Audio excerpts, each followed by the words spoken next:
ما أنت بنعمة ربك بمجنون وإن لك لأجرا غير ممنون وإنك لعلى خلق عظيم.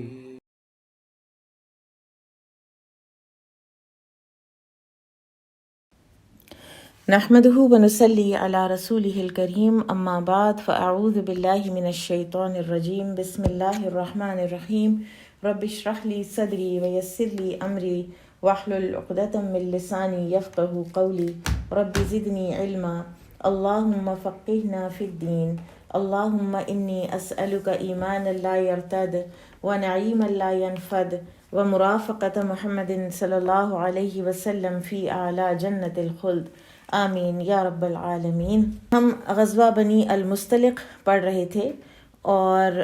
غزوہ کے حوالے سے کچھ ڈیٹیلز اور جو عبداللہ بن ابی کا کردار ہے اور جو کچھ اس نے کہا نبی صلی اللہ علیہ وسلم کے بارے میں اور اس کی جرأت، اس کی جسارتیں، وہ ہم نے پچھلی دفعہ پڑھیں، اور کیسے اس کا اپنا بیٹا ہی اس کے خلاف تلوار تان کے کھڑا ہو گیا۔ تو اب اور اسی دوران میں اللہ سبحانہ و تعالیٰ نے سورۃ المنافقون بھی نازل کر دی تھی اور اس سے وہ ایکسپوز بھی ہو گیا تھا۔ اب ایک انسان اگر سنسیئر ہو اور اس طرح سے اس کو جھٹکے پہ جھٹکے آ رہے ہوں اور اس کے ساتھی اس کو نصیحت بھی کر رہے ہوں اور اس کو اللہ تعالیٰ کی طرف سے بھی وہ ایکسپوز بھی ہو رہا ہو، تو اگر وہ سنسیئر ہو تو اپنے گھٹنے ٹیک دیتا ہے۔ اگر وہ اس کے دل میں ذرا رتی برابر بھی ایمان ہوتا تو وہ اس موقع پر سنسیئر توبہ کرتا، سچی خالص توبہ کر لیتا، لیکن وہ تو اور زیادہ، پہلے سے بھی زیادہ اس کا، جیسے کہتے ہیں نا کہ جیسے اگر کوئی تعفن والی زمین ہو تو اس کے اوپر تو صاف ستھرا بارش کا پانی بھی پڑے تو اس کے تعفن میں اضافہ ہی کرتا ہے۔ تو اب ہوا یہ کہ اس کو ایک اور موقع مل گیا اپنی ایک مغرور اور اپنے تکبر کو سیٹسفائی کرنے کا، اور اس کے اندر کا جو ایک گھٹیا پن تھا وہ اور نکلا، جو کہ کسی کے وہم و گمان میں بھی نہیں تھا کہ یہ شخص اتنی گھٹیا حرکت بھی کر سکتا ہے، کیونکہ بظاہر تو بہرحال یہ کلمہ پڑھتا تھا اور مسلمانوں ہی میں اٹھتا بیٹھتا تھا۔ اور یہ جو واقعہ ہے یہ سیدہ عائشہ رضی اللہ تعالیٰ عنہا نے اپنی زبان سے نریٹ کیا ہے، اور یہ مختلف احادیث کی کتابوں میں موجود ہے۔ اور شروع میں ہم نے ابتدا میں اس بات کا ذکر کیا تھا کہ نبی صلی اللہ علیہ وسلم کی یہ عادت مبارکہ تھی کہ آپ جس سفر کا بھی ارادہ فرماتے تو آپ ازواج مطہرات کے درمیان قرآن اندازی فرماتے، اور جن کا نام نکلتا وہ زوجہ مطہرہ آپ کے ساتھ تشریف لے جاتی تھیں۔ تو اس جو غزوہ بنی المصطلق ہے اس میں قرآن نکلا سیدہ عائشہ رضی اللہ تعالی عنہا کے نام کا، اور یوں وہ رسول اللہ صلی اللہ علیہ وسلم کے ساتھ سفر میں تشریف لے گئیں۔ اب یہ جو واقعہ پیش آیا ہے، واقعہ افک، یہ حجاب کا حکم نازل ہونے کے بعد کا ہے۔ سیدہ زینب بنت جہش کے نکاح کے موقع پر حجاب کا جو حکم ہے وہ آ چکا تھا، اور سیدہ عائشہ خود فرماتی ہیں کہ اب ہمارا جو سفر کی نوعیت ہے وہ اس طرح سے تھی کہ جب میرے لیے اونٹ کو تیار کر دیا جاتا تو میں اپنے ہودج میں بیٹھ جاتی، ڈولی نما، جیسے ڈولی آپ سمجھے نا، ڈولی ہی ہوتی تھی۔ تو پھر وہ لوگ جو ہودج کو اٹھاتے تھے اور اونٹ پر رکھتے تھے وہ آ جاتے اور نیچے سے اس کو پکڑ کر اٹھاتے، جیسے اس کے وہ جو ڈنڈے سے لگے ہوئے ہوتے ہیں، اور اونٹ کی پشت پر رکھ کر اسے اچھی طرح سے رسی سے کس دیتے تھے، اور پھر اونٹ کی نکیل پکڑ کر اس کو چلانا شروع کر دیتے تھے۔ اور جس طرح مجھے ہودج سمیت اٹھا کر اونٹ پر سوار کیا جاتا اسی طرح ہودج سمیت ہی اتار دیا جاتا۔ اور پھر وہ فرماتی ہیں کہ عورتیں ان دنوں میں ہلکی پھلکی ہوا کرتی تھیں، اور کوئی بہت زیادہ ہمارے اوپر گوشت نہیں چڑھا ہوا تھا، اور خوراک تھوڑی ہوا کرتی تھی، تو اس لیے بعض اوقات وہ، اب آپ دیکھیں گے پوری کہانی میں کہ وہ جس کو ہم ایز نارمل نیچرل انسٹنکٹ یا ایز ہیومنز ہم جس کو بلیم کریں گے اس واقعے میں، ان سب کے لیے عائشہ رضی اللہ تعالیٰ عنہ خود ہی حسن ظن رکھتے ہوئے اور خود ہی ان کے لیے ایکسکیوزز پیش کر رہی ہیں۔ اور ایک روایت آتی ہے کہ یہ ایک بنی المصطلق کا جو واقعہ ہے نا، غزوہ ہے، تو یہ ون آف دوز انسیڈنٹس ہے کہ جہاں پر رسول اللہ صلی اللہ علیہ وسلم نے اور اسلامی لشکر نے پیلوں کے درختوں والی نرم زمین اور خوشگوار جگہ پر پڑاؤ ڈالا، تو تب رسول اللہ صلی اللہ علیہ وسلم نے عائشہ رضی اللہ عنہ سے فرمایا تھا کہ عائشہ کیا دوڑ لگاؤ گی؟ تو عائشہ رضی اللہ عنہ نے فوراً ہاں کی اور دوڑنے کی تیاری کرتے ہوئے اپنے کپڑے سمیٹے، اور رسول اللہ صلی اللہ علیہ وسلم نے بھی ایسا ہی کیا اور دوڑ ہوئی۔ اور یہ وہ وقت ہے، یہ وہ انسیڈنٹ ہے کہ جس میں رسول اللہ صلی اللہ علیہ وسلم عائشہ رضی اللہ عنہ سے آگے نکل گئے تھے، اور آپ نے فرمایا تھا کہ یہ اس جیت کا بدلہ ہے جب تم پہلے میرے مقابلے میں جیت گئی تھی۔ اللہ عالم۔ پھر ہوا یہ کہ غزوہ بنو مستلق سے فارغ ہو کر رسول اللہ صلی اللہ علیہ وسلم جب مدینہ منورہ واپس تشریف لے جا رہے تھے، تو جب آپ مدینہ کے قریب پہنچے تو آپ نے ایک جگہ پڑاؤ ڈالا اور رات کا کچھ حصہ وہیں بسر کیا، اور رات کے آخری حصے میں آپ صلی اللہ علیہ وسلم نے پھر سے روانگی کا اعلان فرمایا۔ یہ وہ وقت تھا جب روانگی کا اعلان فرمایا ہے، تو یہ وہ وقت تھا کہ جب سیدہ عائشہ رضی اللہ عنہا قضائے حاجت کے لیے نکلیں، جیسا کہ وہ خود بیان کرتی ہیں کہ جب کوچ کا اعلان ہوا تو میں قضائے حاجت کے لیے چل دی اور لشکر کی حدود سے باہر نکل گئی، اور میری گردن میں ایک ہار تھا، اس پر زفار کے نگینے جڑے ہوئے تھے۔ جب میں قضائے حاجت سے فارغ ہو گئی تو وہ ہار ٹوٹ کر میری گردن سے گر گیا اور مجھے پتہ بھی نہ چلا۔ میں اپنی سواری کی طرف واپس آئی تو میں نے اپنے سینے کو ٹٹولا اور مجھے معلوم ہوا کہ میرا ہار کہیں گر گیا ہے، اور اس وقت لوگوں نے کوچ شروع کر دیا ہوا تھا، اور میں واپس اسی جگہ گئی اور ہار تلاش کرنے لگی، اور ہار ڈھونڈتے ڈھونڈتے مجھے کچھ دیر ہو گئی، آخر کار ہار تو مل ہی گیا۔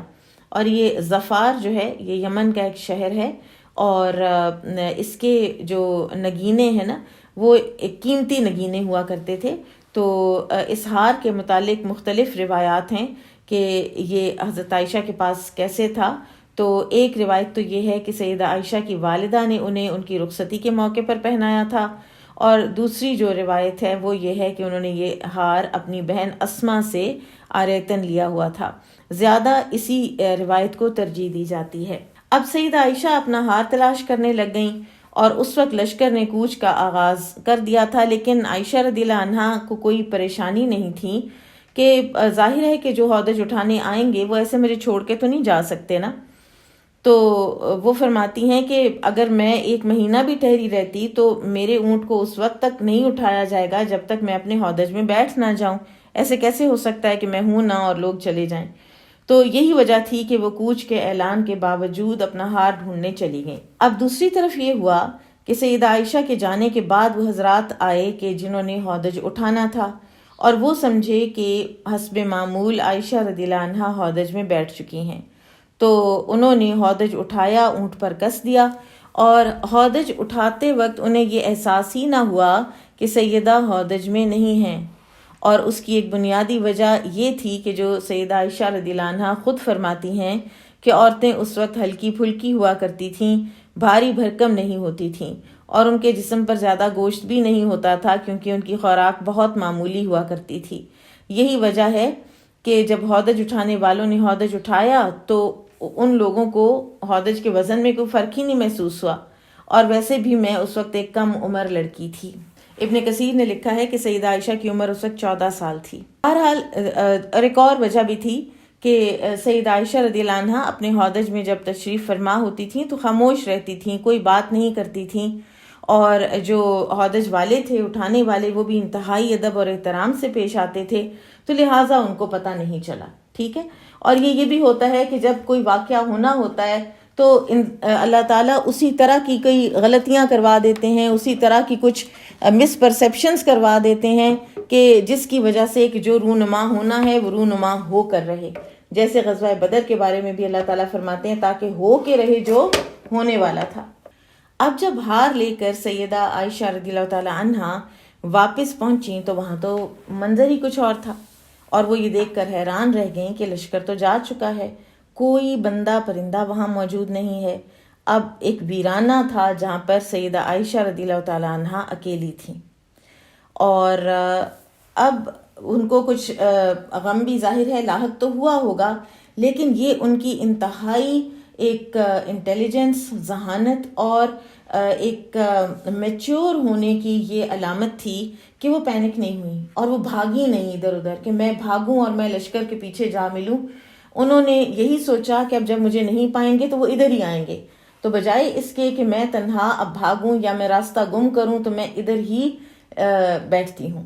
تو کہتی ہیں کہ چادر میں نے اوڑھی اور ہودج والی جگہ پر بیٹھ گئی اور اسی دوران ان کی آنکھ لگ گئی اور وہ سو گئیں. اب ایک صحابی صفوان بن معطل رضی اللہ عنہ، یہ لشکر سے پیچھے رہ جایا کرتے تھے، اور ان کی لشکر کے پیچھے رہنے کی جو وجوہات بتائی جاتی ہیں ان میں سے ایک یہی ہے کہ آپ صلی اللہ علیہ وسلم سے خود انہوں نے درخواست کی تھی کہ مجھے لشکر کے پچھلے حصے پر مقرر فرما دیں، اور آپ نے انہیں ایسا کرنے کی منظوری دے دی تھی. اور ہوتا یہ تھا کہ جب لوگ روانہ ہوتے تو صفوان رضی اللہ عنہ اپنی نماز پڑھنا شروع کرتے، پھر بعد میں ان کے پیچھے پیچھے آتے، اگر کوئی گری پڑی چیز ہوتی تو اٹھا کر ساتھ لے آتے اور لشکر تک پہنچا دیتے. اور اس طرح ظاہر ہے کہ وہ مجاہدین اسلام کی ایک عظیم خدمت بھی انجام دے رہے تھے. اور ایک اور وجہ یہ بھی بتائی گئی ہے کہ صفوان بہت گہری نیند سویا کرتے تھے اور بالعموم ان کی آنکھ اسی وقت کھلتی تھی جب لوگ جا چکے ہوتے تھے، تو اس لیے پھر وہ لشکر کے پچھلے حصے پر معمور تھے. صفوان رضی اللہ تعالی عنہ جب انہوں نے دیکھا عائشہ رضی اللہ عنہ کو، اور دور سے تو بیسیکلی کسی سوئے ہوئے انسان ہی کو دیکھا، اور جب وہ قریب آئے تو دیکھتے ہی پہچان گئے کہ یہ تو ام المومنین عائشہ رضی اللہ عنہ ہیں، اور وہ حجاب کا حکم آنے سے پہلے ان کو دیکھ بھی چکے ہوئے تھے. اور انتہائی حیرت میں ان کے منہ سے نکلا انا للہ و انا الیہ راجعون. اور اصل میں ایک مسلمان کو جس کے دل میں ایمان ہے، اس کو کوئی ناپسندیدہ یا کوئی شاکنگ کوئی ایسی چیز یا دیکھ کر یا کوئی بات سن کر ایسی، تو انا للہ و انا الیہ راجعون ہی کہنا چاہیے، اور یا کوئی ایسا کلمہ کہ جس میں اللہ ہی کی یاد ہو. ورنہ ہمارے ہاں جو یہ سویر کے کچھ ورڈز بن گئے ہوئے ہیں وہ انتہائی ایک یعنی اخلاق سے اور فنیس سے گرے ہوئے وہ الفاظ ہیں، اور بہت رومڈ لوگ بھی ان کو بعض اوقات استعمال کر رہے ہوتے ہیں، اور نہ کوئی ان کا فائدہ نہ کوئی نقصان، بلکہ نقصان ہے کہ انسان کے نامہ اعمال میں ایسے ولگر الفاظ لکھ دیے جائیں. تو اس وقت انسان کو سوچ سمجھ کر یہی پڑھنا چاہیے جو صفوان بن معطل رضی اللہ عنہ نے پڑھا. تو سیدہ عائشہ فرماتی ہیں کہ یہ الفاظ سنتے ہی میں بیدار ہو گئی اور فوراً اپنا چہرہ ڈھانپ لیا. تو وہ فرماتی ہیں کہ صفوان نے صرف اتنا مجھ سے پوچھا ما خلفکی یرحمک اللہ، اللہ آپ پر رحم فرمائے، آپ کس وجہ سے پیچھے رہ گئیں؟ تو سیدہ عائشہ رضی اللہ عنہا نے کوئی جواب نہ دیا، اس بات کا بھی کوئی جواب نہ دیا. اور پھر صفوان رضی اللہ عنہ نے بھی سیدہ عائشہ سے کچھ نہیں پوچھا. اور سیدہ عائشہ خود فرماتی ہیں کہ اللہ کی قسم اس کے بعد انہوں نے مجھ سے قطعاً کوئی بات نہیں کی، نہ میں نے ان کی زبان سے انا للہ و انا الیہ راجعون کے علاوہ کوئی اور لفظ بھی سنا.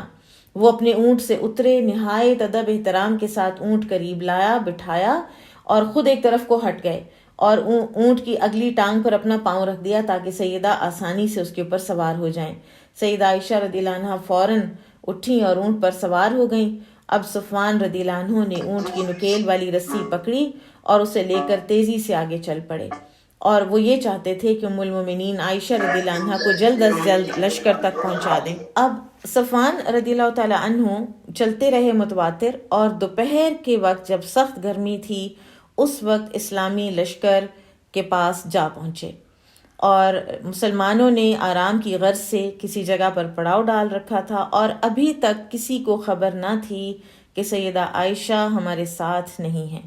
اور کسی کے وہم و گمان میں بھی نہ تھا. اور رسول اللہ صلی اللہ علیہ وسلم خود بھی کیونکہ عالم الغیب نہیں تھے تو اس لیے آپ صلی اللہ علیہ وسلم کو بھی کوئی خبر نہ تھی، ورنہ تو آپ ان کو تنہا چھوڑ کر آگے بڑھتے بھی نہیں. اور اب لشکر کے بالکل اینڈ پر، اور یہی منافقین کی خاص جگہ ہوتی تھی، سب سے پیچھے رہنا، نبی صلی اللہ علیہ وسلم سے دور دور اپنی مجلسیں بنانا اور اس میں اپنے دلوں کی بھڑاس نکالنا. لشکر کے بالکل اینڈ پر عبداللہ بن ابی اور اس کے ساتھی تھے. اور جو ہی سیدنا صفوان رضی اللہ عنہ ام المومنین عائشہ صدیقہ کو لے کر نمودار ہوئے تو یہ لوگ تو حیرت سے پہلے تو دیکھتے رہ گئے، اور پھر جس طرح حضرت عائشہ فرماتی ہیں کہ پھر جسے ہلاک ہونا تھا وہ ہلاک ہوا۔ اس بہتان کا بیڑا اٹھانے والا عبداللہ بن ابی بن سلول تھا۔ اب سورۃ المنافقون نازل ہو چکی ہوئی تھی، دل اس کا جل رہا تھا، ایکسپوز وہ ہو چکا تھا۔ تو عروہ بن زبیر رضی اللہ تعالیٰ عنہ فرماتے ہیں کہ مجھے خبر ملی کہ عبداللہ بن ابی اس تہمت کا خوب چرچا کرتا تھا، اس کے ہاں اس کا تذکرہ ہوتا تو اس کی تصدیق کرتا، اسے خوب غور اور توجہ سے سنتا اور اسے آگے پھیلانے کے لیے اس میں خوب کھود کرید کر کے زمین آسمان کے کلابے ملاتا۔ خیر، اسلامی لشکر رسول اللہ صلی اللہ علیہ وسلم کی قیادت میں اپنا باقی سفر طے کر کے بالآخر مدینہ پہنچا، اور رمضان المبارک کا آغاز ہو چکا تھا، اور اس مہم میں رسول اللہ صلی اللہ علیہ وسلم 2 راتیں کم 1 مہینہ مدینہ سے باہر رہے تھے۔ اب یہ پروپیگنڈا جو ہے جو عبداللہ بن ابی نے شروع کیا وہ اتنا سخت تھا، اور منافقین جو ہیں ان کا ایک خاصہ ہوتا ہے کہ وہ چرب زبان ہوتے ہیں، ان کی جو گفتار کے وہ غازی ہوتے ہیں، ان کی جو باتیں سنیں تو سنتے رہ جائیں، تو وہ ایسے کنونسنگ انداز سے اور ایسے دلچسپ انداز سے باتیں کرتے ہیں۔ ایسا پروپیگنڈا ان کا تھا کہ بعض مسلمان بھی اس پروپیگنڈے کی لپیٹ میں آ گئے اور اس منافق کذاب کی بات کو سچ سمجھ بیٹھے اور تہمت لگانے والوں میں شریک ہو گئے۔ یہ 3 افراد تھے، سیدنا حسان بن ثابت، مصطح بن اساسہ اور حمنہ بنت جہش رضی اللہ عنہ۔ اب ان حضرات نے ان سے ایک لغزش ہوئی اور یہ پھسلے، لیکن یہ ہے کہ کیونکہ ان کے دل میں ایمان پختہ تھا، کیونکہ یہ سچے مسلمان تھے، تو ان کو معافی بھی ملی، اور جیسا کہ بعد میں ہم دیکھیں گے کہ ان 3 اصحاب پر حد بھی لگی تھی قذف کی۔ اب عائشہ صدیقہ رضی اللہ تعالیٰ عنہ مدینہ آتے ہی سخت بیمار ہو گئیں، اور پورا 1 مہینہ انہوں نے بیماری ہی کی حالت میں گزارا، اور اس عرصے میں وہ پروپیگنڈا اور جو شیطنت ہے اور جو تہمت ہے وہ چرچا کرتی رہی مدینہ میں، اور عائشہ رضی اللہ عنہا کو کچھ معلوم نہیں تھا کہ ان کے ارد گرد کیا ہو رہا ہے۔ وہ فرماتی ہیں کہ مجھے کچھ خبر نہیں تھی کہ لوگ میرے متعلق کس طرح کی باتیں کر رہے ہیں اور منافقین نے مجھ پر کیا تہمت لگائی ہے۔ البتہ رسول اللہ صلی اللہ علیہ وسلم کو اس تہمت کا علم ہو چکا تھا، اور آپ صلی اللہ علیہ وسلم سیدہ عائشہ کے کردار کی پاکیزگی سے پوری طرح واقف بھی تھے۔ وہ آپ کی سب سے پیاری، سب سے محبوب زوجہ تھیں، اور آپ کو یقین تھا کہ انہوں نے ایسا کچھ نہیں کیا، لیکن اگر رسول اللہ صلی اللہ علیہ وسلم اس وقت ڈیفینڈ کرتے بغیر وحی کے، تو پھر وہ ایک نیچرل نارمل ایک وہ چیز ہوتی کہ ہاں جی ہر آدمی اپنی بیوی کو ڈیفینڈ ہی کرتا ہے۔ تو رسول اللہ صلی اللہ علیہ وسلم نے جو ایک حکیمانہ انداز اختیار رکھا وہ خاموشی کا تھا، اور وہ اتنا صبر آزما، کبھی انسان سوچے کہ یہ کتنی صبر آزما خاموشی ہے کہ جو ایک انسان اپنے اوپر لاگو کرتا ہے۔ اب عائشہ رضی اللہ تعالیٰ عنہ کو ایک کھٹکا سا لگا ہوا تھا کہ رسول اللہ صلی اللہ علیہ وسلم پہلے کبھی اگر عائشہ رضی اللہ عنہ بیمار ہوتی تو انتہائی غیر معمولی محبت کا اظہار فرماتے تھے، اطمینان، تسلی اور اٹینشن دیتے تھے، لیکن اس میں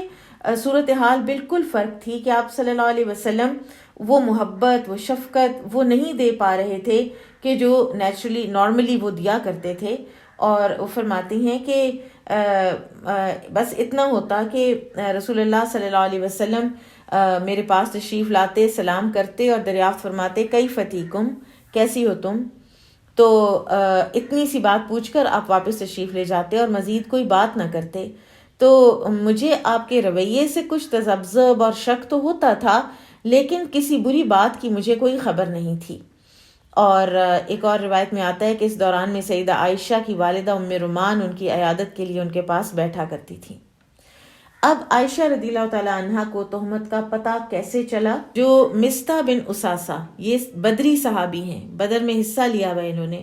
اور ان کی جو والدہ تھیں مصطح کی، وہ ابو بکر رضی اللہ تعالیٰ عنہ کی خالہ کی بیٹی تھی، تو یعنی کزن کا بیٹا تھا، ابو بکر کی کزن کا بیٹا تھا مصطح۔ اور مصطح بن اساسہ جو تھے یہ غریب انسان تھے، اور ان کی کفالت جو ہے وہ ابو بکر رضی اللہ تعالیٰ عنہ کرتے تھے۔ مصطح کی والدہ کے ساتھ عائشہ رضی اللہ تعالیٰ عنہ رفع حاجت کے لیے تشریف لے گئیں، اور وہ خود فرماتی ہیں کہ ان دنوں میں ہمارے گھروں میں بیت الخلاء نہیں ہوا کرتے تھے، بلکہ اہل عرب تو گھروں کے قریب بیت الخلاء بنانے کو ذرا برا تصور کرتے تھے اور ان کو اس بات سے گھن آتی تھی۔ تو بہرحال وہ ام مستح کے ساتھ حاجت کے لیے تشریف لے گئیں، تو راستے میں ام مستح کا پاؤں ان کی چادر میں الجھ کر پھسل گیا، تو اس وقت ان کی زبان سے بے ساختہ یہ الفاظ نکلے، برباد ہو مستح۔ تو عائشہ رضی اللہ عنہ فرماتی ہیں کہ میں نے کہا کہ آپ نے بری بات کہی ہے، کہ آپ ایسے شخص کو برا بھلا کہہ رہی ہیں جو غزوہ بدر میں شریک ہوا تھا۔ تو ام مستح نے کہا، اب آپ دیکھیں کہ ایمان ہونا تو انسان کو اپنے بیٹوں کی بھی بات بری لگتی ہے، ورنہ یہ جو ایک ہمارے ہاں ٹرینڈ ہے کہ اگر میرے بچے کر رہے ہیں تو بس پھر میں نے تو اس کی سائیڈ ہی لینی ہے اور میں نے تو اس کو ٹھیک ہی کہنا ہے۔ تو اب یہاں پہ آپ ام مستح کا بھی کردار دیکھیے کہ کتنی بڑی بددعا اپنے بیٹے کو دے رہی ہیں، کیونکہ وہ ایک ایسی چیز میں شریک ہو گیا ہے، ایک ایسے کام میں شریک ہو گیا ہے کہ جو کہ ایمان کا ہرگز تقاضا نہیں تھا۔ تو ام مستح نے کہا، اے بھولی لڑکی، تم نے مستح کی باتیں نہیں سنی؟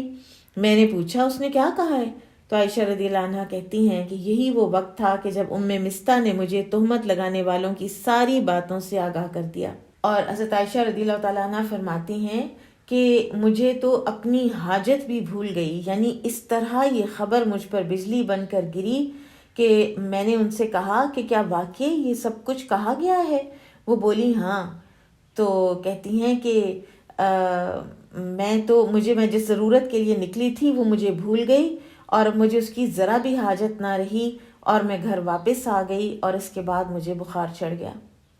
اور پھر فرماتی ہیں کہ اللہ کی قسم میں مسلسل روتی رہی، یہاں تک کہ مجھے یوں لگا کہ روتے رہنے کی وجہ سے میرا کلیجہ پھٹ جائے گا۔ ان روایات سے اب یہ واضح ہے کہ عائشہ رضی اللہ تعالیٰ عنہ جس حاجت کے لیے نکلی تھیں وہ حاجت بھی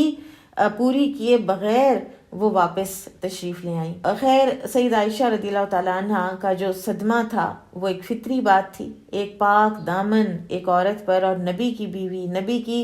سب سے زیادہ محبوب بیوی، اور شریف، پاک دامن، انوسینٹ، معصوم، اور ایک ناقابل برداشت تہمت اس کے اوپر لگ جائے، تو آپ سوچیں کہ کتنا بڑا یہ آفنس ہے اور کتنا بڑا یہ صدمہ ہے۔ اب عائشہ رضی اللہ تعالیٰ عنہا نے ایک بہت ہی میچور اور بڑی ہی عقل مندی کا ثبوت دیا، اور انہوں نے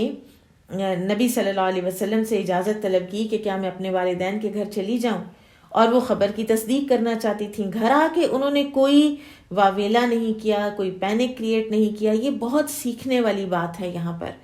کہ پینک کریٹ کرنے سے کام نہیں ہوتے، اونچی اونچی باتیں کرنے شروع کر دینے سے کہ یہ نہیں ہوا وہ نہیں ہوا، کام نہیں ہوتے۔ کام سوچ سمجھ کر اور ایک معاملے کو ہینڈل کرنے سے زیادہ اچھی طرح سے ہوتے ہیں، یہ ہمیں سیکھنا چاہیے۔ خیر، رسول اللہ صلی اللہ علیہ وسلم نے اجازت دے دی، اور رسول اللہ صلی اللہ علیہ وسلم نے، یہ بھی کہا جاتا ہے کہ ایک بچہ آپ کے ساتھ روانہ کیا کہ جا کے سیدہ عائشہ کو ابو بکر رضی اللہ عنہ کے گھر چھوڑ آئے۔ اور ابو بکر رضی اللہ عنہ کا گھر جو ہے وہ ذرا سا ہٹ کے تھا باہر کی طرف۔ عائشہ صدیقہ رضی اللہ تعالیٰ عنہ جب سخت رنجیدہ اور غم زدہ اپنے والدین کے گھر آئیں تو ام رومان گھر کے نچلے حصے میں تھیں، اور ابو بکر صدیق رضی اللہ عنہ اوپر والے حصے میں قرآن مجید کی تلاوت کر رہے تھے۔ تو جب ام رومان رضی اللہ عنہ نے اچانک عائشہ رضی اللہ عنہ کو آتے دیکھا تو ذرا پریشان سی ہو گئیں، اور عائشہ رضی اللہ تعالیٰ عنہ سے پوچھنے لگیں کہ اس وقت کیسے آنا ہوا؟ تو عائشہ رضی اللہ عنہ نے ساری بات جب سنائی تو ام رومان نے کہا کہ بیٹی ایسی باتوں پر توجہ نہ دو، اللہ کی قسم کم ہی ایسا ہوا ہے کہ کوئی خوبصورت عورت کسی ایسے شوہر کے ساتھ ہو جو اس سے محبت رکھتا ہو تو اس عورت کی سوکنیں بھی ہوں اور وہ اس سے حسد نہ کریں اور اس میں 100 عیب نہ نکالیں۔ یعنی ام رومان نے تسلی دی، اور یہی ایک ماں کا کردار بھی ہونا چاہیے کہ پینک بجائے بڑھانے کے، بچہ کوئی یا بیٹی کوئی اگر آپ کو آ کے کوئی بات اگر اپنے سسرال کی بتاتی ہے، چاہے وہ جینوین کوئی ہرٹ ہے، کوئی جینوین صدمہ ہے، کوئی جینوین کنسرن ہے،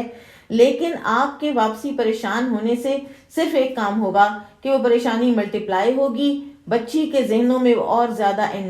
وہ انڈورس ہو جائے گی، اور حل تو نہیں نکلے گا نا۔ حل تو تب نکلتا ہے کہ جب آپ اس کا حکیمانہ حل نکالتے ہیں، اور بعض اوقات حل نکالنا یہ ہوتا ہے کہ آپ خاموش رہیں اور آپ بچے کو یہی کہیں کہ اچھا کچھ نہیں ہوا، کوئی ایسی بڑی بات نہیں ہے، یہ چیزیں ہوتی رہتی ہیں۔ عائشہ رضی اللہ تعالی عنہ جو ہیں وہ پھر کہتی ہیں کہ میں نے اپنی والدہ سے پوچھا کہ کیا میرے والد کو بھی ان ساری باتوں کا پتہ ہے؟ تو انہوں نے کہا کہ ہاں۔ اور پھر میں نے پوچھا کہ رسول اللہ کو بھی علم ہو گیا ہے صلی اللہ علیہ وسلم؟ تو انہوں نے کہا کہ ہاں، رسول اللہ صلی اللہ علیہ وسلم کو بھی ان باتوں کا پتہ ہے۔ یہ سنتے ہی عائشہ رضی اللہ عنہ کی آنکھوں سے آنسو بہنے لگے، اور ادھر ابو بکر صدیق بھی بیٹی کی آواز سن کر نیچے تشریف لے آئے اور ام رومان سے پوچھا کہ انہیں کیا ہوا ہے، کیوں رو رہی ہے یہ؟ تو انہوں نے بتایا کہ اس کو ساری بات پتہ چل گئی ہے۔ تو ابو بکر رضی اللہ تعالیٰ عنہ بھی رونے لگ گئے، ان کی آنکھیں بھی آنسوؤں سے بھیگ گئیں۔ اور پھر اس کے بعد صحیح بخاری کی ایک روایت میں ہے کہ عائشہ رضی اللہ تعالیٰ عنہ نے تعجب کرتے ہوئے کہا، سبحان اللہ، کیا واقعی لوگوں نے یہ باتیں کی ہیں؟ انہیں یقین ہی نہیں آ رہا تھا کہ کوئی ایسا بھی کر سکتا ہے۔ پھر فرماتی ہیں کہ میں ساری رات روتی رہی اور میرے آنسو رکتے ہی نہ تھے اور نہ ہی مجھے نیند آتی تھی۔ پھر صبح ہو گئی اور میں مسلسل روتی ہی رہی۔ پھر صحیح بخاری کی ایک روایت میں آتا ہے کہ حضرت عائشہ رضی اللہ تعالی عنہا کو جب انہوں نے بتایا تھا ام رومان نے کہ ہر کسی کو پتہ چل گیا ہے، یعنی ابو بکر صدیق کو بھی پتہ ہے، نبی صلی اللہ علیہ وسلم کو بھی پتہ ہے، تو یہ بات سن کر وہ مارے غم کے بے ہوش ہو کر گر پڑی تھیں۔ اور صحیح بخاری میں جو واقعہ ہے وہ اس طرح سے ہے کہ جب وہ بے ہوش ہو کے گریں اور پھر جب ان کو افاقہ ہوا تو پھر ان کو سخت سردی لگ رہی تھی اور بخار چڑھا ہوا تھا، اور ام رومان کہتی ہیں کہ میں نے ان پر کپڑا ڈال کر انہیں ڈھانپ دیا، اور اس دوران میں نبی اکرم صلی اللہ علیہ وسلم بھی تشریف لائے۔ آپ نے انہیں اس طرح دیکھا تو دریافت فرمایا کہ انہیں کیا ہوا ہے؟ تو میں نے عرض کی کہ اللہ کے رسول، انہیں سردی لگ رہی ہے اور بخار چڑھ گیا ہے۔ تو آپ صلی اللہ علیہ وسلم نے فرمایا شاید ان باتوں کی وجہ سے جو بیان کی گئی ہیں۔ تو ام رومان نے کہا کہ جی ہاں، ایسا ہی ہوا ہے۔ اور ادھر یہ تھا کہ وحی کی بندش تھی، وحی آ ہی نہیں رہی تھی کہ واقعہ دراصل ہے کیا، قصوروار ہے کون۔ تو جب یہ تاخیر ہوئی تو رسول اللہ صلی اللہ علیہ وسلم نے اس انتہائی نازک اور پیچیدہ معاملے میں اپنے سنسیئر اور قریبی جو صحابہ ہیں ان سے مشورہ چاہا۔ تو اس مشورے کے لیے آپ صلی اللہ علیہ وسلم نے سیدنا علی رضی اللہ عنہ اور اسامہ بن زید رضی اللہ عنہ کو طلب فرمایا۔ تو سیدہ عائشہ رضی اللہ عنہ بیان کرتی ہیں کہ رسول اللہ صلی اللہ علیہ وسلم نے جب مشورہ کیا اسامہ بن زید سے، تو وہ اب آپ کے آزاد کردہ غلام زید بن حارثہ کے بیٹے تھے اور حب النبی کے بیٹے تھے، یعنی ایک نبی کے محبوب کے بیٹے تھے، اور خود بھی نبی صلی اللہ علیہ وسلم کو بے حد محبوب تھے، اور انہیں بھی حب رسول اللہ کہا جاتا تھا۔ تو اسامہ رضی اللہ تعالی عنہ نے جو رائے دی وہ یہ تھی کہ اللہ کے رسول، وہ تو آپ کی گھر والی ہیں، ہم ان کے بارے میں خیر و بھلائی کے سوا اور کچھ نہیں جانتے۔ پھر رسول اللہ صلی اللہ علیہ وسلم نے حضرت علی رضی اللہ تعالیٰ عنہ سے مشورہ کیا، تو حضرت علی رضی اللہ تعالیٰ عنہ سے جو آپ کی بے چینی اور پریشانی دیکھی نہیں جا رہی تھی، اور واقعی بہت شدید بے چینی اور پریشانی تھی، تو انہوں نے کہا کہ یا رسول اللہ صلی اللہ علیہ وسلم، اللہ تعالیٰ نے آپ کے اوپر کوئی تنگی نہیں کی ہے، عورتیں ان کے علاوہ اور بھی بہت ہیں، یعنی آپ تسلی رکھیں، کچھ نہیں ہوگا، آپ کو کچھ نہیں ہوگا۔ اگر آپ ان کی لونڈی بریرہ سے پوچھیں گے تو آپ کو سچ سچ بتائے گی۔ اور یہ بالکل درست ایک بات تھی جو حضرت علی رضی اللہ تعالیٰ عنہ نے فرمائی، بڑی جائز، بڑی مناسب، کہ گھر کے اندر جو ایک ان کی سب سے کلوز اور سب سے زیادہ ان کی لائل ایک جو ملازمہ ہے، وہ کوئی بھی غلط بات نہیں کرے گی۔ اور بریرہ جو ہیں یہ پہلے لونڈی تھیں، پھر حضرت عائشہ نے ان کو آزاد کیا۔ ان کو حضرت عائشہ سے بے پناہ محبت تھی اور انہوں نے چوز کیا عائشہ رضی اللہ عنہا ہی کی خدمت میں رہنا۔ خیر، بریرہ کو بلایا گیا، بریرہ آئیں اور نبی صلی اللہ علیہ وسلم نے ان سے پوچھا کیا تم گواہی دیتی ہو کہ میں اللہ کا رسول ہوں؟ تو بریرہ بولی کہ جی ہاں۔ تو آپ صلی اللہ علیہ وسلم نے فرمایا تو پھر میں تم سے ایک چیز کے بارے میں سوال کرنے والا ہوں، تم مجھ سے کچھ نہ چھپانا۔ تو بریرہ نے یقین دہانی کرائی کہ اللہ کے رسول صلی اللہ علیہ وسلم آپ جو بھی پوچھیں گے میں سچ سچ بتاؤں گی اور میں آپ سے کچھ نہیں چھپاؤں گی۔ تو نبی صلی اللہ علیہ وسلم نے پوچھا کہ تم عائشہ کے پاس رہا کرتی تھیں، کیا تم نے ان کی طرف سے کوئی ایسی چیز دیکھی جسے تم ناپسند کرتی ہو؟ اور بریرہ رضی اللہ تعالیٰ عنہ نے کہا کہ اس ذات کی قسم. اب یہ جو جواب ہے نا، یہ انسان کو چاہے تو ہنسائے اور چاہے تو رلائے، اور کہ اس ذات کی قسم جس نے آپ کو حق کے ساتھ مبعوث فرمایا ہے،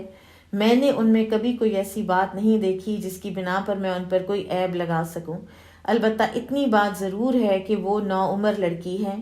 اپنے گھر والوں کے لیے آٹا گوندھ کر سو جاتی ہیں، اتنے میں گھر کی مرغی آتی ہے اور آٹا کھا جاتی ہے. ایک اور روایت میں بکری کا ذکر ہے کہ بکری آتی ہے اور آٹا کھا جاتی ہے. آپ سوچئے کہ اتنی معصومیت اور اتنا ایک انداز، نیچرل انداز. تو اس پر ایک جو پاک بازی جو ہے نا بریرہ رضی اللہ عنہ نے حضرت عائشہ کی بڑے احسن طریقے سے اجاگر کر دی. صحیح بخاری کی روایت میں آتا ہے کہ جب صحابہ نے کھل کر صاف الفاظ میں ان کو کہا کہ لوگ یہ بات کر رہے ہیں تو اس واقعے کی تم بتاؤ، تمہارے پاس کوئی تصدیق ہے؟ تو انہوں نے کہا سبحان اللہ، اللہ کی قسم میں تو عائشہ کو اس طرح جانتی ہوں جس طرح سونار کھرے سونے کو جانتا ہے. اور ایک اور روایت میں آتا ہے کہ انہوں نے کہا تھا کہ عائشہ تو خالص سونے سے بھی زیادہ کھری اور پاک دامن خاتون ہیں، اللہ کی قسم میں نے ان کے متعلق خیر کے سوا کچھ نہیں دیکھا. اگر کوئی ایسی بات ہوئی تو اللہ آپ کو اس سے ضرور آگاہ فرما دے گا. پھر رسول اللہ صلی اللہ علیہ وسلم نے سیدہ زینب بنت جہش سے عائشہ صدیقہ رضی اللہ عنہ کے متعلق دریافت کیا. اور آپ دیکھیے کہ اس سے پہلے زینب بنت جہش ہی وہ ازواج مطہرہ ہیں کہ جو سب سے زیادہ برابری کا دعویٰ کرتی تھیں حضرت عائشہ رضی اللہ عنہ کے ساتھ اور ان کا مقابلہ کیا کرتی تھیں. تو سیدہ عائشہ کہتی ہیں کہ ان سے جب نبی صلی اللہ علیہ وسلم نے پوچھا یا زینب ماذا علمتی او رأیتی، زینب تم عائشہ کے متعلق کیا جانتی ہو یا کیا دیکھتی ہو؟ تو سیدہ زینب رضی اللہ عنہا نے جواب دیا کہ اللہ کے رسول، میں اپنے کانوں اور آنکھوں کی حفاظت کرتی ہوں، اللہ کی قسم میں نے ان کے متعلق بھلائی کے سوا کچھ نہیں دیکھا. اور یہ وہ گواہی ہے کہ جو لٹرلی سونے کے پانی میں لکھی جانے کے لائق ہے کہ ایک طرف حضرت عائشہ رضی اللہ تعالی عنہا کا کردار واضح پاک دامن کردار، دوسری طرف سیدہ زینب رضی اللہ تعالی عنہا کا اللہ تعالیٰ سے زہد اور تقوی اور اللہ تعالیٰ کا ڈر، کہ یہ ایک موقع تھا نا سوکن کو نیچا دکھانے کا، اور وہ بھی وہ کو وائف کے جس کے ساتھ سب سے زیادہ مقابلہ لگا ہوا ہے. لیکن حضرت عائشہ خود فرماتی ہیں کہ ان کو ان کے زہد اور تقوی ورع نے ان کو بچا لیا، ان کے ورع نے یعنی ان کے اللہ سے ڈر نے. لیکن ان کی بہن حمنہ بنت جہش اور بہن کی محبت ہی میں وہ لغزش کا شکار ہوئیں کہ کسی طریقے میری بہن کی طرفداری ہو جائے، اور وہ تہمت میں شریک ہوئی تھیں. پھر ام ایمن رضی اللہ تعالی عنہا سے بھی پوچھا گیا اور انہوں نے بھی یہی کہا کہ میں اپنے کانوں اور آنکھوں کو بچا کر رکھتی ہوں، یعنی میں تو ایسا کچھ نہیں کہوں گی کہ جس سے میرے کان اور آنکھیں قیامت کے دن جواب دہ ہوں کہ تم نے جو چیز نہ سنی نہ دیکھی تو تم نے وہ الزام کیوں لگایا. میں نے عائشہ کے متعلق ہمیشہ بہتر گمان رکھا ہے اور اچھی بات ہی جانی ہے. پھر ابو ایوب انصاری رضی اللہ عنہ، اب آپ دیکھیں کہ مدینہ میں اب یہ سب ایکٹیویٹیز اس وقت ہو رہی ہیں. ابو ایوب انصاری جو میزبان رسول بھی ہیں، تو ان کے بارے میں ایک روایت آتی ہے کہ ان کی اپنی بیوی کے ساتھ یہ بات چیت ہوئی کہ ان کی بیوی نے کہا ابو ایوب کیا تم نے سنا نہیں کہ لوگ عائشہ کے بارے میں کیا کہہ رہے ہیں؟ تو ابو ایوب انصاری رضی اللہ تعالیٰ عنہ بولے کیوں نہیں، سب کچھ سنا ہے اور وہ سب جھوٹ ہے. اور پھر انہوں نے اپنی بیوی سے کہا کہ ام ایوب کیا تم ایسی حرکت کر سکتی ہو؟ تو وہ فوراً بولی نہیں، اللہ کی قسم میں تو کبھی ایسا نہیں کروں گی. تو انہوں نے کہا کہ اللہ کی قسم عائشہ تو تم سے بہت اونچے درجے کی خاتون ہے، یعنی اگر تم نہیں کر سکتی تو وہ تو بالکل ہی نہیں کر سکتی. اسی طرح سے صحیح بخاری میں آتا ہے کہ ایک انصاری آدمی نے کہا سبحانک ما یکون لنا ان نتکلم بہذا، سبحانک ھذا بہتان عظیم، یا اللہ تو پاک ہے، ہمارے لائق نہیں ہے کہ ہم یہ بات زبان پر لائیں، تو پاک ہے، یہ تو بہت بڑا بہتان ہے. اور یہی جو عین الفاظ ہیں یہ اللہ سبحانہ وتعالیٰ نے قرآن کریم میں بعد میں نازل بھی فرما دیے. اسی طرح سیدنا ابی بن کعب رضی اللہ تعالیٰ عنہ کے بارے میں بھی بیان ہوا ہے کہ ان کی جو زوجہ تھیں ام طفیل، انہوں نے بھی ان سے پوچھا کہ کیا آپ نے وہ باتیں سنی ہیں کہ جو لوگ عائشہ کے بارے میں کر رہے ہیں؟ تو انہوں نے کہا کون سی باتیں؟ وہ بولی وہ باتیں جو لوگ کر رہے ہیں۔ تو انہوں نے کہا اللہ کی قسم وہ تو بالکل جھوٹ ہے، کیا تم ایسا کر سکتی ہو؟ تو وہ فوراً کہنے لگی کہ میں تو اللہ کی پناہ مانگتی ہوں کہ میں ایسا برا کام کروں۔ تو ابی بن کعب بولے کہ اللہ کی قسم عائشہ تو تم سے کہیں بہتر ہیں۔ تو وہ بولی کہ ہاں میں اس بات کی گواہی دیتی ہوں کہ عائشہ مجھ سے کہیں بہتر ہے۔ تو آپ دیکھیں کہ بائی اینڈ لارج مدینہ میں جو اکابر صحابہ اور جو معاشرہ ہے نا، اس میں کسی نے بات مانی نہیں، اور کسی نے، اور یہ جو صحابہ کرام ہیں انہوں نے پھر اپنی بیویوں کو خاموش بھی کرایا ہے کہ ہم نے تو یہ بات ہی نہیں کرنی،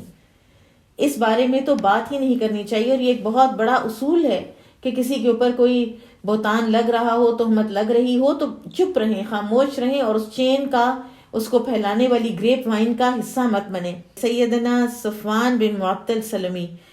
یہ جلیل القدر صحابی تھے، ان کو جب پتا چلا کہ یہ تہمت لگائی گئی ہے تو انہوں نے اپنی پاک دامنی کا جو دیا تھا نا ایک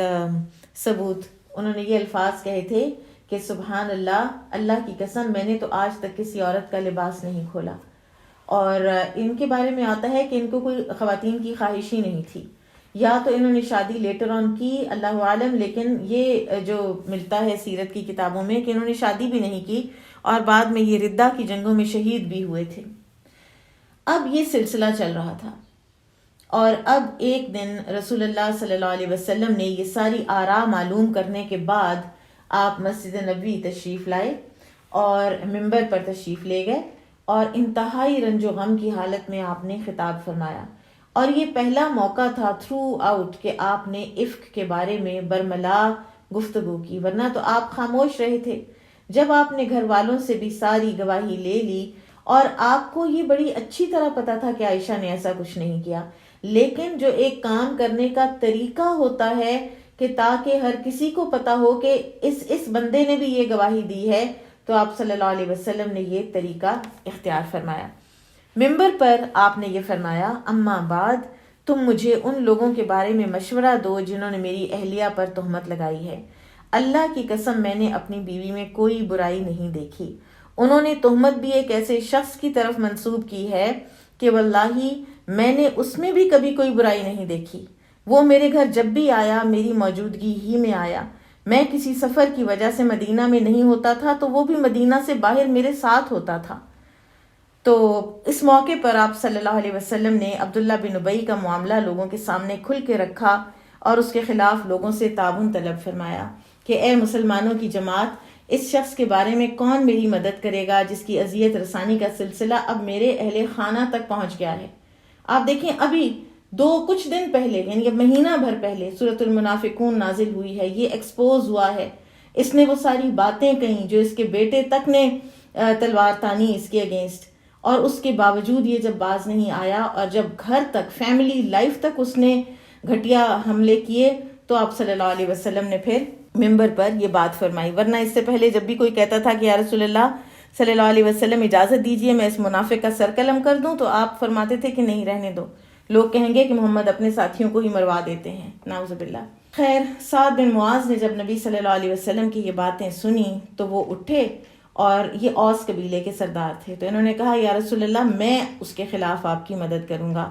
آپ اجازت دیں، اگر وہ اوس قبیلے کا ہے تو ہم اس کی گردن مار دیں گے، اگر وہ خزرجی بھائیوں میں سے ہے تو آپ جو حکم دیں گے ہم اس حکم کو۔ اب وہاں پر قبیلہ خزرج کے سردار سعد بن عبادہ بھی موجود تھے، وہ ایک انتہائی نیک انسان تھے، سخی انسان تھے، اور لیکن اس روز جب انہوں نے ایسے بھری محفل میں سعد بن معاذ کی گفتگو سنی، قبیلہ اوس کا ایک شخص کہہ رہا ہے کہ آپ مجھے اجازت دیں میں قبیلہ خزرج کے فلاں شخص کو مار دوں، تو ان کو اپنے قبیلے کی جو ایک حمیت تھی وہ جاگی، اور وہ اٹھ کے سعد بن معاذ کو کہنے لگے کہ اللہ کی قسم تم نہ تو اسے قتل کر سکتے ہو اور نہ تمہیں اسے قتل کرنے کی طاقت ہے، اور اگر وہ تمہارے قبیلے کا آدمی ہوتا تو تم کبھی بھی نہ پسند کرتے کہ اسے قتل کیا جائے۔ اور یہ باتیں ہوئی تو ادھر اسید بن حضیر جو کہ سعد بن معاذ کے چچا زاد بھائی ہیں، وہ کہنے لگے کہ تم غلط کہہ رہے ہو، ہم اسے ضرور قتل کریں گے، اور تم منافقین کا کردار ادا کر رہے ہو اور منافقین کی طرف سے جھگڑ رہے ہو، اور یہ بات تم نے اس لیے کہی کہ تم اسی قبیلے سے ہو جس قبیلے سے وہ منافق عبداللہ بن ابی تعلق رکھتا ہے۔ تو اب یہ جو ہے نا جھگڑا یہ بڑھنے لگ گیا، اور کیونکہ سینسٹیوٹیز بھی بڑی ہوئی تھیں، اور یہ بھی ہوتا ہے جب سینسٹیوٹیز بڑی ہوتی ہیں تو آپس کی لڑائیاں اور آپس میں ایک جو ہے چپکلش وہ بھی ضرور شیطان کرواتا ہے اس چیز کو ملٹیپلائی کروانے کے لیے۔ تو رسول اللہ صلی اللہ علیہ وسلم ابھی ممبر پر ہی تشریف فرما تھے کہ آپ صلی اللہ علیہ وسلم نے اوس اور خزرج کے لوگوں کو اس طرح ایک دوسرے کے ساتھ تو میں کرتے دیکھا اور بڑی سیریس نوعیت کی ایک جھگڑا کرتے دیکھا، تو آپ مسلسل خاموش رہنے کا انہیں حکم دیتے رہے یہاں تک کہ سب خاموش ہو گئے، اور اس کے بعد آپ بھی خاموش ہو گئے اور آپ صلی اللہ علیہ وسلم ممبر سے نیچے تشریف لے آئے۔ ادھر ام المومنین عائشہ رضی اللہ تعالیٰ عنہ کے غم میں مسلسل اضافہ ہو رہا تھا۔ وہ بیان کرتی ہیں کہ میرا پورا دن روتے ہوئے گزرا، اور میں نے 2 راتیں اور 1 دن روتے روتے بسر کیا۔ پھر وہ بیان فرماتی ہیں کہ اسی طرح سے ہم پریشان بیٹھے تھے، وہ اپنی والدہ کے گھر پہ ہیں، اب ٹھیک ہے والد کے گھر پہ ہیں، کہ رسول اللہ صلی اللہ علیہ وسلم ہمارے پاس تشریف لائے۔ آپ صلی اللہ علیہ وسلم نے عصر کی نماز پڑھا کر تو آپ تشریف لائے تھے، اور میرے والدین نے مجھے دائیں بائیں سے سہارا دے رکھا تھا۔ آپ نے سلام کیا اور بیٹھ گئے، اور اس سے پہلے جب سے مجھ پر تہمت لگائی گئی تھی آپ میرے پاس نہیں بیٹھے تھے، اور اس بات کو پورا مہینہ گزر چکا تھا اور کوئی وحی بھی نازل نہیں ہوئی تھی۔ تو آپ بیٹھے اور آپ صلی اللہ علیہ وسلم نے خطبہ پڑھا، اور آپ صلی اللہ علیہ وسلم کا یہی طریقہ مبارکہ تھا کہ جب بھی کوئی اہم بات کرنی ہوتی تو آپ پہلے اللہ کی حمد و ثنا بیان فرماتے، اور پھر آپ نے فرمایا اما بعد عائشہ، مجھے تمہاری بارے میں اس نوعیت کی خبریں ملی ہیں، اگر تم واقعی اس معاملے میں پاک ہو تو اللہ تعالیٰ خود ہی تمہاری بے گناہی بیان فرما دے گا، اور اگر تم سے گناہ سرزد ہو گیا ہے تو اللہ تعالیٰ سے مغفرت طلب کرو اور اس کی بارگاہ میں توبہ کرو، اس لیے کہ بندہ جب اپنے گناہ کا اقرار کر لیتا ہے پھر اللہ سے توبہ کرتا ہے تو اللہ تعالیٰ اس کی توبہ قبول فرما لیتا ہے۔ اب عائشہ رضی اللہ تعالیٰ عنہ فرماتی ہیں کہ وہ آنسو جو رکے ہی نہیں تھے وہ ایک دم خشک ہو گئے، جیسے کہ کبھی کوئی آنسو بہا ہی نہیں تھا۔ اور ایسے میں اس بات سے پہلے حضرت عائشہ رضی اللہ تعالیٰ عنہ جب رو رہی تھیں اور غمزدہ تھیں تو ایک انصاری خاتون ان کے گھر آئیں، انہوں نے آنے کی اجازت مانگی تو حضرت عائشہ نے اجازت دے دی، اور حضرت عائشہ بھی رو رہی تھیں اور وہ خاتون بھی رونے لگ گئیں۔ یہ ان کی سنسیریٹی تھی، ایک انسان جیسے تسلی دینے کے لیے آتا ہے اور پھر آپ کے رونے میں ساتھ شریک ہو جاتا ہے، یہ انسان کے نرم دل ہونے کی بھی ایک علامت ہوتی ہے۔ بہرحال وہ خاتون بھی وہاں موجود تھیں۔ اب حضرت عائشہ رضی اللہ تعالیٰ عنہ فرماتی ہیں کہ ان کو یہی تھا کہ اب میرے والدین کوئی میری ترجمانی کریں گے، کچھ عرض کریں گے، لیکن وہ تو بالکل خاموش تھے۔ تو کہتی ہیں کہ میں نے اپنے والد سے کہا کہ آپ کوئی جواب دیں، تو انہوں نے کہا کہ مجھے تو کچھ سمجھ نہیں آ رہا کہ میں کیا جواب دوں، اور ابو بکر صدیق رضی اللہ عنہ نے فرمایا کہ اللہ کی قسم میں نہیں جانتا کہ میں اللہ کے رسول صلی اللہ علیہ وسلم سے کیا عرض کروں۔ تو عائشہ رضی اللہ عنہ نے اپنی والدہ کی طرف دیکھا اور ان سے کہا کہ آپ ہی کوئی جواب دے دیں، تو ان کی والدہ نے کہا کہ مجھے تو نہیں پتا کہ میں کیا آپ صلی اللہ علیہ وسلم کی خدمت میں عرض کروں۔ تو عائشہ رضی اللہ تعالیٰ عنہ فرماتی ہیں کہ اللہ کی قسم میں نہیں جانتی کہ کسی کے گھر والوں پر اتنی بڑی مصیبت آئی ہو جتنی ان دنوں ابو بکر کے گھرانے پر آئی تھی، اور جب میرے والدین نے خاموشی اختیار کی تو مجھ سے رہا نہ گیا اور میرے آنسو دوبارہ بہنے لگے۔ اور پھر وہ کہتی ہیں کہ میں ایک نوعمر لڑکی تھی، میں نے بہت زیادہ قرآن بھی نہیں پڑھا ہوا تھا، اور جب میرے والدین نے آپ صلی اللہ علیہ وسلم کو کوئی جواب نہ دیا تو میں خود بول اٹھی، میں نے خطبہ پڑھا، اللہ کے شایان شان اس کی حمد و ثنا کی، پھر عرض گزار ہوئی کہ اللہ کی قسم میں جانتی ہوں کہ آپ لوگوں نے اس افواہ پر کان دھرے، یہاں تک کہ یہ تہمت آپ کے دل و دماغ میں بیٹھ گئی اور آپ لوگوں نے اسے سچا سمجھ لیا ہے۔ اب اگر میں آپ لوگوں سے یہ کہوں کہ میں اس تہمت سے بری ہوں جبکہ اللہ جانتا ہے کہ میں واقعی اس سے بری ہوں تو آپ لوگ مجھے سچا نہیں سمجھیں گے، اور اگر میں آپ سب کے سامنے اس بات کا اعتراف کر لوں، یعنی بلا وجہ اعتراف کر لوں، حالانکہ اللہ جانتا ہے کہ میں اس سے بری ہوں، تو آپ مجھے سچا سمجھیں گے۔ اللہ کی قسم میں اپنی اور آپ لوگوں کی وہی مثال سمجھتی ہوں جیسے یوسف علیہ السلام کے والد نے کہا تھا، فَصَبْرٌ جَمِيلٌ وَاللَّهُ الْمُسْتَعَانُ عَلَى مَا تَصِفُونَ، کہ اب صبر بہتر ہے اور جو کچھ تم کہہ رہے ہو اس کے متعلق اللہ ہی کی مدد درکار ہے۔ سیدہ عائشہ فرماتی ہیں کہ میں ذہنی صدمے سے اتنی دوچار تھی کہ مجھے یاد کرنے کے باوجود بھی یوسف علیہ السلام کے والد یعقوب علیہ السلام کا نام یاد نہ آیا، اور میں نے کہا کہ جو یوسف کے والد نے کہا تھا علیہ السلام، اور یہ کہہ کر میں نے اپنا رخ پھیر لیا اور اپنے بستر پر دوسری طرف منہ کر کے میں لیٹ گئی۔ اور وہ کہتی ہیں کہ مجھے یقین تھا کہ اللہ تعالیٰ ضرور میری مدد فرمائے گا، لیکن وہ کہتی ہیں کہ میں کبھی یہ سوچ بھی نہیں سکتی تھی کہ قرآن میرے لیے نازل ہو جائے گا۔ میں اپنے آپ کو اس سے بہت کم تر سمجھتی تھی۔ اب ادھر یہ گفتگو ختم ہوئی اور ادھر رسول اللہ صلی اللہ علیہ وسلم پر وحی نازل ہونے لگ گئی، اور سیدہ عائشہ فرماتی ہیں کہ میں جانتی تھی کہ میں بے گناہ ہوں اور اللہ تعالیٰ میری برات نازل فرما کر مجھے بری قرار دے گا، لیکن یہ میرے وہم و گمان میں بھی نہیں تھا کہ اللہ تعالیٰ میرے بارے میں ایسی وحی نازل فرمائے گا جس کی ہمیشہ تلاوت کی جاتی رہے گی۔ میں تو اپنے آپ کو اس سے بہت کم تر خیال کرتی تھی، اور حقیقت یہی ہے کہ جو لوگ اپنے آپ کو کم تر خیال کرتے ہیں اور اللہ تعالیٰ انہی کو بلند درجے عطا فرماتا ہے۔ من تواضع للہ رفعہ اللہ۔ وہ کہتی ہیں کہ مجھے صرف اتنی امید تھی کہ رسول اللہ صلی اللہ علیہ وسلم کوئی خواب دیکھیں گے جس کے ذریعے سے اللہ تعالیٰ رسول اللہ صلی اللہ علیہ وسلم پر میری سچائی اور بے گناہی روشن کر کے مجھے بری فرما دے گا۔ خیر، سیدہ عائشہ فرماتی ہیں کہ اللہ کی قسم رسول اللہ صلی اللہ علیہ وسلم ابھی اس مجلس سے اٹھنے بھی نہ پائے تھے، نہ ہی گھر کا کوئی فرد باہر گیا تھا کہ آپ پر وحی اترنے لگی، اور آپ صلی اللہ علیہ وسلم پر وہی کیفیت چھا گئی جو وحی اترتے ہوئے طاری ہو جاتی تھی۔ سردی کے دنوں میں بھی آپ کے بدن مبارک پر موتیوں کی طرح پسینہ چمکنے لگتا تھا۔ تو پھر عائشہ رضی اللہ تعالیٰ عنہ فرماتی ہیں کہ میں تو بالکل مطمئن تھی، اور میرے والدین کی حالت یہ تھی کہ جیسے ان کی ابھی جان نکل جائے گی، اور وہ ڈر رہے تھے کہ پتہ نہیں اللہ تعالیٰ اب کیا حقیقت کھولے گا۔ رسول اللہ صلی اللہ علیہ وسلم پر سے جب وحی کی کیفیت ہٹی تو آپ مسکرا رہے تھے، آپ اپنی پیشانی مبارک سے پسینہ پونچھ رہے تھے، اور ساتھ آپ نے فرمایا یا عائشہ ام اللہ عز و جل فقد برأکی، عائشہ اللہ تعالیٰ نے تمہیں بری کر دیا ہے۔ یہ سن کر عائشہ رضی اللہ عنہا کو کتنی خوشی ہوئی ہوگی یہ تو وہ خود ہی جانتی ہیں۔ بہرحال ام رومان رضی اللہ عنہا نے ان سے کہا کہ اٹھو اور اللہ کے رسول صلی اللہ علیہ وسلم کا شکریہ ادا کرو۔ تو سیدہ عائشہ رضی اللہ تعالیٰ عنہا نے فرمایا کہ میں آپ کا شکریہ ادا نہیں کروں گی، میں صرف اللہ کا شکریہ ادا کروں گی، ورنہ آپ لوگوں نے تو میری بات مانی ہی نہیں، میں تو صرف اللہ کا شکر اور حمد کروں گی۔ سیدہ عائشہ رضی اللہ تعالیٰ عنہا کی برات میں نازل ہونے والی آیات 10 ہیں، اور یہ سورۃ النور میں آج اور پھر رہتی دنیا تک قیامت کے دن تک تلاوت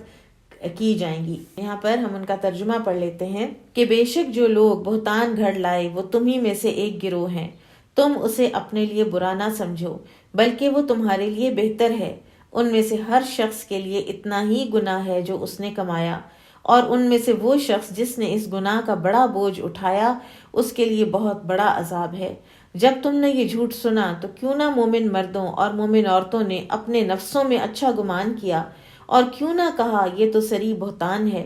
وہ اس تہمت پر 4 گواہ کیوں نہ لائے؟ جب وہ گواہ نہیں لائے تو وہی لوگ اللہ کے ہاں جھوٹے ہیں۔ اور اگر تم پر دنیا اور آخرت میں اللہ کا فضل اور اس کی رحمت نہ ہوتی تو تم جن باتوں میں پڑ گئے تھے ان پر تمہیں بہت بڑا عذاب آ پڑتا، جب تم اسے ایک دوسرے سے اپنی زبانوں کے ساتھ لیتے تھے اور اپنے منہوں سے وہ بات کہہ رہے تھے جس کا تمہیں علم نہ تھا، اور تم اسے معمولی سمجھ رہے تھے جبکہ وہ اللہ کے ہاں بہت بڑی بات ہے۔ اور جب تم نے اسے سنا تو کیوں نہ کہا یہ ہمارے لائق نہیں کہ ہم اس کے متعلق بولیں، یا اللہ تو پاک ہے، یہ تو بہت بڑا بہتان ہے۔ اللہ تمہیں نصیحت کرتا ہے کہ اگر تم مومن ہو تو دوبارہ ہرگز اس جیسی بات نہ کرنا، اور اللہ تمہارے لیے اپنی آیات بیان کرتا ہے، اور اللہ بڑا جاننے والا خوب حکمت والا ہے۔ بے شک جو لوگ یہ پسند کرتے ہیں کہ ایمان لانے والوں میں بے حیائی پھیلے، ان کے لیے دنیا اور آخرت میں دردناک عذاب ہے، اور اللہ جانتا ہے اور تم نہیں جانتے۔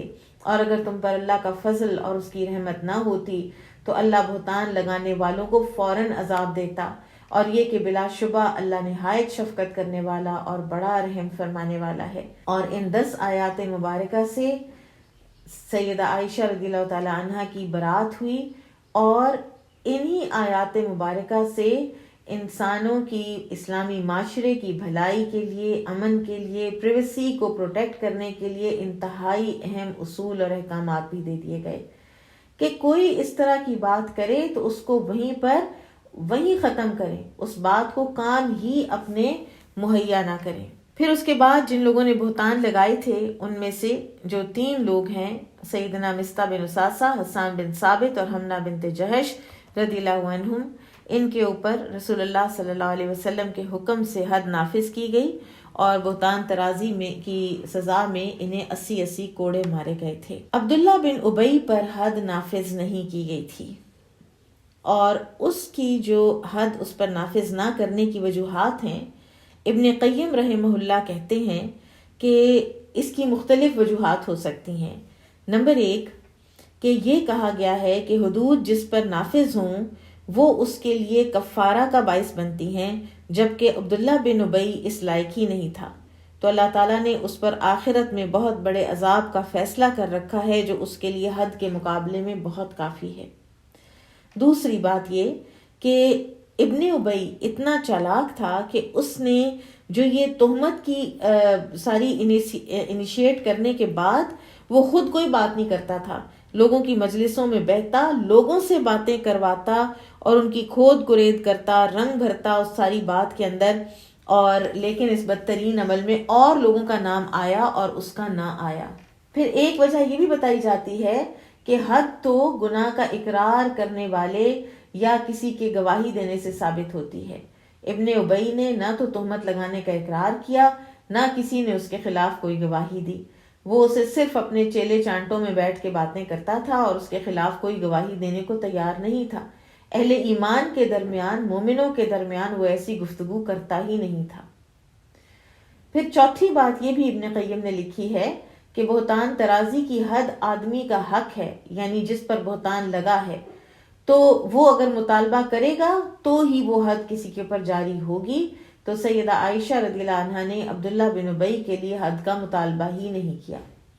اور پانچویں بات یہ ہے، یہ بھی کہا گیا ہے کہ رسول اللہ صلی اللہ علیہ وسلم نے ایک ایسی مصلحت کی خاطر اس پر حد نافذ نہیں کی جو حد لگانے سے کہیں زیادہ بڑی تھی، جیسا کہ آپ صلی اللہ علیہ وسلم نے اس سے پہلے بھی اس کا نفاق ظاہر ہو جانے اور اس کے مسلمانوں کے خلاف زہریلے ارادے ثابت ہونے کے باوجود اسے قتل نہیں کروایا تھا، اور وہ مصلحت یہی تھی کہ اس کی باقی قوم جو ہے وہ مطمئن رہے، ان کی تالیف قلب ہوئی رہے اور وہ اسلام سے متنفر نہ ہو۔ اس کے قبیلے میں اس کی بات مانی جاتی تھی، وہ ان کا سردار تھا، تو ایسا نہ ہو کہ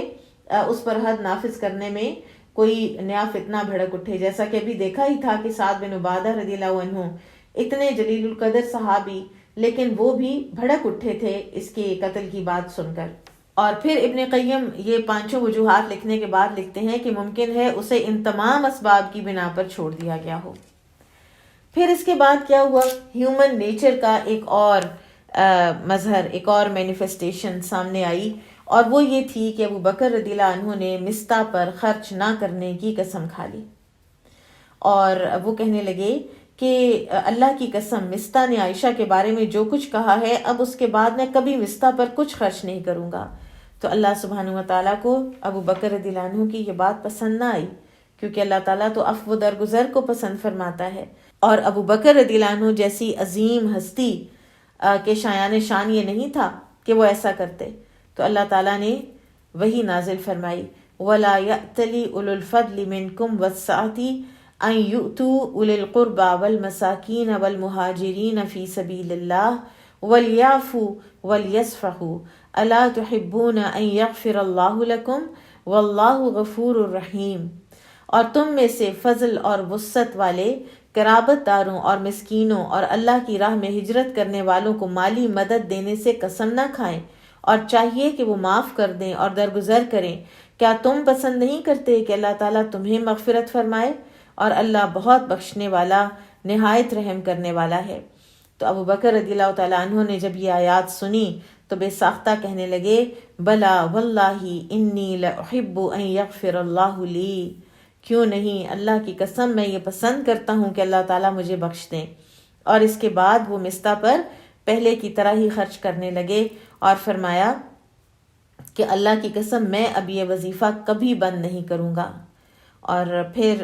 ایک اور بھی روایت میں آتا ہے کہ شاید انہوں نے بڑھا بھی دی تھی وہ رقم جو وہ دیا کرتے تھے، اور اسی طرح جو قسم انہوں نے کھائی تھی مستہ کو کچھ نہ دینے کی، اس کے توڑنے کا انہوں نے کفارہ بھی ادا کیا تھا۔ پھر آپ صلی اللہ علیہ وسلم نے جو یہ ایک اوس اور خزرج کے درمیان اس ساری تھرو آؤٹ بات میں جو بٹرنس آ گئی تھی، ان کے درمیان نہایت حکیمانہ انداز میں آپ صلی اللہ علیہ وسلم نے صلح بھی کروائی۔ اور صفوان رضی اللہ عنہ اور حسان بن ثابت رضی اللہ عنہ کے درمیان ایک واقعہ پیش آیا، کیونکہ حسان رضی اللہ عنہ تو تہمت لگانے والوں میں شریک ہو گئے تھے نا، اور پھر انہوں نے کچھ ایسے اشعار بھی کہہ ڈالے جن میں صفوان کا جو قبیلہ ہے ان کی عیب جوئی کی گئی تھی۔ تو جب صفوان رضی اللہ عنہ کو ان باتوں کا علم ہوا تو انہیں حسان رضی اللہ عنہ پر بے حد غصہ آیا، تو انہوں نے حسان پر اپنی تلوار دے ماری، جس سے جو ایک اور صحابی ہیں وہاں پر موجود تھے ثابت بن قیس، تو انہوں نے صفوان کو پکڑا، اور بہرحال نبی صلی اللہ علیہ وسلم تک یہ بات پہنچی۔ صفوان نے نبی صلی اللہ علیہ وسلم کے سامنے اپنی صفائی پیش کی حسان کو مارنے کی، تو کہنے لگے کہ اللہ کے رسول، انہوں نے مجھے ایذا پہنچائی، انہوں نے میری انسلٹ کی ہے، اور اس پر مجھے غصہ آ گیا تو میں نے انہیں تلوار کی ضرب لگا دی۔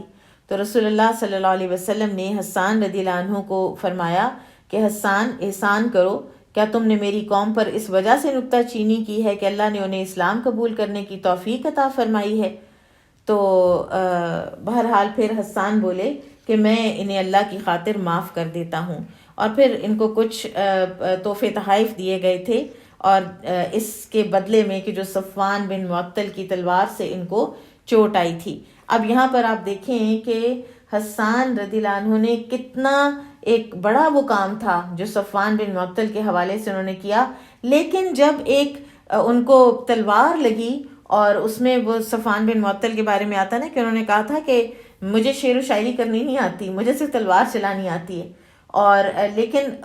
یہ ایک کیونکہ ان کالڈ فار چیز تھی، اس کی اجازت نہیں تھی، قانون کو ہاتھ میں لینے کی اجازت نہیں تھی، تو نبی صلی اللہ علیہ وسلم نے صفوان بن معطل کو معافی بھی دلوائی، لیکن حسان بن ثابت کو کمپنسیٹ بھی کیا۔ یعنی اگر ایک گناہ کیا ہے اس سے اس کی ان کو حد بھی لگ گئی ہے، تو اللہ تعالیٰ نے یہ نہیں ہوتا کہ آپ کسی اور پھر معاملے میں اس انسان کو سزائیں دیتے ہی چلے جائیں کہ نہیں اس نے فلاں موقع پر یہ کیا تھا تو اس کو ادھر بھی پکڑو ادھر بھی پکڑو۔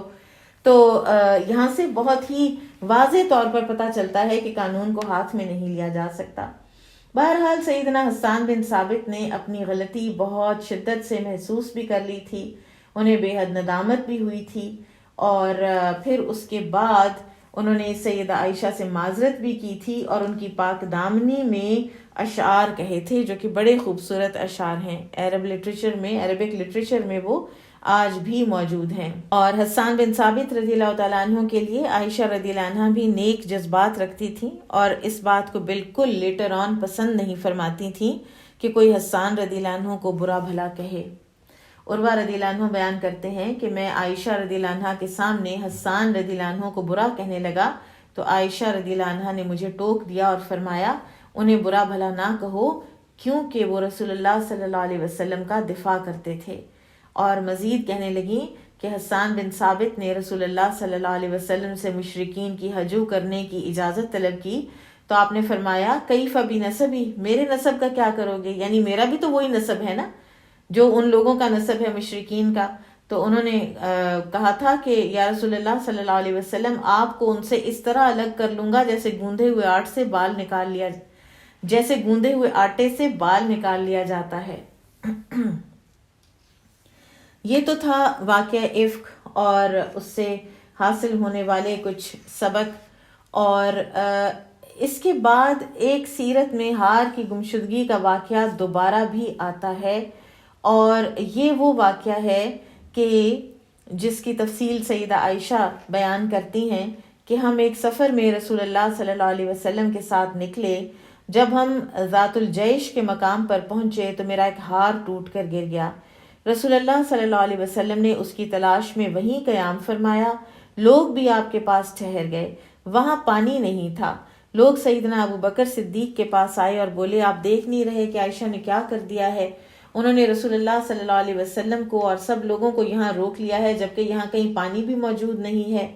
اور لوگوں کے اپنے پاس بھی نہیں ہے۔ تو یہ سن کر ابو بکر رضی اللہ عنہ میرے پاس آئے اور رسول اللہ صلی اللہ علیہ وسلم اس وقت اپنا سر مبارک میری ران پر رکھے سو رہے تھے۔ ابو بکر رضی اللہ عنہ کہنے لگے کہ تم نے رسول اللہ اور لوگوں کو روک لیا ہے، حالانکہ نہ یہاں کہیں پانی ہے نہ لوگوں کے پاس پانی ہے۔ اور سیدہ عائشہ بیان کرتی ہیں کہ ابو بکر مجھ پر بہت خفا ہوئے اور وہ کچھ کہا جو اللہ نے چاہا، ساتھ ہی وہ اپنے ہاتھ سے میری کوکھ میں کچوکے لگانے لگے کہ یہ تم کرتی کیا ہو، اور کہتی ہیں کہ میں صرف اس لیے حرکت نہیں کی، میں صرف اس لیے نہیں ہلی کہ رسول اللہ صلی اللہ علیہ وسلم کا سر مبارک میری ران پر تھا۔ اور جب رسول اللہ صلی اللہ علیہ وسلم صبح کے وقت بیدار ہوئے اور پانی کا نام و نشان تک نہ تھا تو اللہ تعالیٰ نے تیمم کی آیات نازل فرما دی، سورۃ المائدہ کی آیت نمبر 5۔ تو اس آیت کے نازل ہونے کے بعد سب نے تیمم کیا، اور سیدنا اسید بن حضیر کہنے لگے ما ہی بأول برکتکم یا آل ابی بکر، اے آل ابو بکر یہ تمہاری کوئی پہلی برکت نہیں ہے۔ اسی طرح سے ایک اور روایت میں آتا ہے، صحیح بخاری کی روایت ہے کہ اسید بن حضیر نے کہا تھا جزاک اللہ خیرن، اللہ آپ کو جزائے خیر عطا فرمائے، اللہ کی قسم جب بھی آپ کے ساتھ کوئی ایسا معاملہ پیش آیا، یعنی عائشہ رضی اللہ عنہا کے ساتھ، جو آپ کو ناگوار لگتا تھا تو اللہ تعالیٰ نے اس کے ذریعے آپ کے لیے اور مسلمانوں کے لیے بھلائی پیدا فرما دی۔ سبحان اللہ۔ اور پھر ام المومنین عائشہ رضی اللہ عنہا فرماتی ہیں کہ جس اونٹ پر میں سوار تھی ہم نے اسے اٹھایا تو اس کے نیچے سے ہار بھی مل گیا۔ سبحان اللہ۔ اس واقعے کا جو بعض علماء ہیں وہ کہتے ہیں کہ یہ واقعہ بھی غزوہ بنو المصطلق میں ہی پیش آیا، اور عائشہ رضی اللہ عنہا کا اسی سفر میں ہار 2 مرتبہ گما۔ پہلی مرتبہ گم ہوا تو آیت تیمم نازل ہوئی، دوسری بار گم ہوا تو واقعہ افک پیش آیا۔ اور جب طلوع فجر قریب تھی اور پانی نہیں تھا تو عائشہ رضی اللہ عنہ فرماتی ہیں کہ ابو بکر میرے پاس آئے تھے اور انہوں نے کہا تھا کہ بیٹی تم ہر سفر میں لوگوں کے لیے مشقت اور مصیبت کا باعث بن جاتی ہو۔ سبحان اللہ۔ اور کہتی ہیں کہ جب تیمم کی آیات آ گئیں تو میرے والد کہنے لگے بیٹی اللہ کی قسم مجھے علم تھا کہ تم باعث برکت ہو۔ حافظ ابن قیم کہتے ہیں کہ یہ جو روایت ہے یہ اس بات کی دلیل ہے کہ ہار کی گمشدگی کا واقعہ جس کی وجہ سے تیمم کا حکم نازل ہوا وہ غزوہ بنو المصطلق کے بعد پیش آیا تھا،